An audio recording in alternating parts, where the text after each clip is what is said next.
पर्यटन सीजन के चलते मनाली में धारा 144 लागू कर दी गई है, जो कि पूरे 2 माह तक रहेगी। हालांकि ये धारा पर्यटकों पर नहीं लगेगी। मनाली में पत्रकारों से बातचीत करते हुए एसडीएम ने यह जानकारी दी। उन्होंने कहा कि सोमवार को मनाली में पैदा हुए गंभीर हालातों को देखते हुए प्रशासन ने भविष्य में इस तरह की घटना को रोकने के लिए यह कार्य किया है। मनाली में पत्रकारों से बातचीत करते हुए एसडीएम एचआर बैरवा ने कहा कि शहर में शांति व्यवस्था बनाए रखने को प्रशासन गंभीर है। उन्होंने कहा कि सोमवार रात मनाली में पैदा हुए गंभीर हालात को देखते हुए प्रशासन ने भविष्य में इस तरह की घटना को रोकने के लिए धारा 144 सीआरपीसी 2 माह के लिए लगा दी है। उन्होंने कहा कि टैक्सी ऑपरेटर शांति व्यवस्था बनाए रखे ताकि देश व दुनिया से मनाली आ रहे पर्यटक यहां की वादियों में घूमने का आनंद उठा सके। उन्होंने कहा कि प्रशासन ने हालांकि टैक्सी यूनियन की सभी जायज मांगों को मान लिया है, लेकिन फिर भी यूनियन शहर में अफरा तफरी का माहौल पैदा करती है तो उनके विरुद्ध आईपीसी और सीआरपीसी की धारा के तहत मामला दर्ज किया जाएगा। उन्होंने कहा कि टैक्सी ऑपरेटरों की अधिकतर मांगों को मान लिया गया है। उन्होंने कहा कि ऑपरेटरों की मांगे पहले ही मान ली गई थी, लेकिन गलतफहमी के चलते ये हालात पैदा हुए हैं, लेकिन अब स्थिति सामान्य है। इस तरीके का कोई आगे इशू ना बने, उसके लिए पहली चीज़ तो जो भी अगर किसी को कोई भी जायज़ उनकी कोई मांग है तो मेरी अपील उनसे यही होगी कि वो हमसे आके चर्चा करें, बात करें और जो भी पॉसिबल वे आउट होगा वो हम निकालने की कोशिश करेंगे।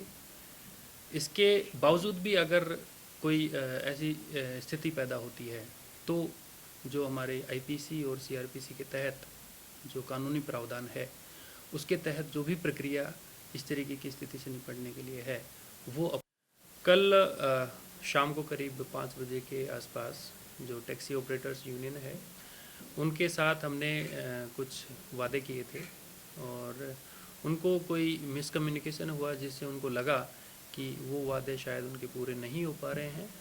इस वजह से उन लोगों ने रास्ते में रास्ता रोक के वो बैठ गए। लेकिन हमने जो टैक्सी यूनियन है उनके पदाधिकारियों के साथ बैठ के हमने उनको वादा किया था और वादा हम पूरा कर रहे थे और हम वो वादा काफ़ी हद तक कल ही पूरा कर चुके थे। इसके बावजूद कुछ कम्युनिकेशन गैप की वजह से ऐसा हुआ। इसके बाद जब वो बैठे तो हमारे जो पुलिस विभाग के जितने भी हमारे पदाधिकारी हैं सब मौके पे पहुँचे। हमारे एग्जीक्यूटिव मजिस्ट्रेट मौके पे पहुँचे। उन्होंने उनसे बार बार अपील की कि आप कृपा करके रास्ता ना रोकें, इससे पर्यटकों को काफ़ी नुकसान हो रहा है और काफ़ी परेशानी उठानी पड़ रही है।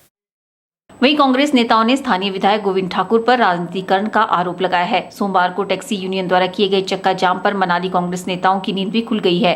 कांग्रेस नेताओं ने आनंद फानन में पत्रकार वार्ता बुलाकर चक्का जाम का सारा ठिकरा स्थानीय विधायक पर फोड़ दिया है। पत्रकार वार्ता में पूर्व जिला परिषद अध्यक्ष एवं वरिष्ठ कांग्रेसी नेता हरिचंद शर्मा ने कहा कि उन्होंने एसडीएम से मिलकर हालात का जायजा लिया और आपसी मतभेद दूर कर हालात को शीघ्र सामान्य करने की बात कही। उन्होंने कहा कि मनाली के हजारों लोग पर्यटन से जुड़े हैं, उनकी सुख सुविधा का ख्याल हम सबको रखना चाहिए। उन्होंने कहा कि विधायक को चक्का जाम का समर्थन करने की बजाय प्रशासन के साथ मिलकर मामले को सुलझाने का प्रयास करना चाहिए था, लेकिन विधायक यहाँ भी राजनीति करने में नहीं चुके। और ये जो मुद्दा है ये राजनीतिकरण इसका नहीं होना चाहिए। ऐसी समस्याओं को हम सभी को बैठकर इसका समाधान करना चाहिए। आने वाले समय में भी कई प्रकार के इशू हमारे मनाली जो पर्यटन इंटरनेशनल पर्यटन स्थल है यहाँ पर आएंगे, तो इसमें हम सभी को मिलकर जो है प्रयास करना चाहिए कि हम आने वाले समय में जो भी यहाँ की समस्याएं होंगी उनका सब मिल बैठकर जो है प्रयास करें।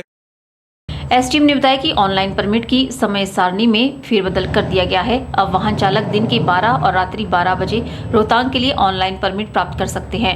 उन्होंने कहा कि लाहौल स्पीति और लेह के लिए पर्यटक ऑनलाइन परमिट प्राप्त कर सकते हैं। उन्होंने आगाह किया कि लाहौल व लेह के नाम पर रोहतांग का परमिट न निकालें, अन्यथा प्रशासन कानूनी कार्रवाई अमल में लाएगा। के चैनल के लिए मनाली से शिवराम राणा की रिपोर्ट।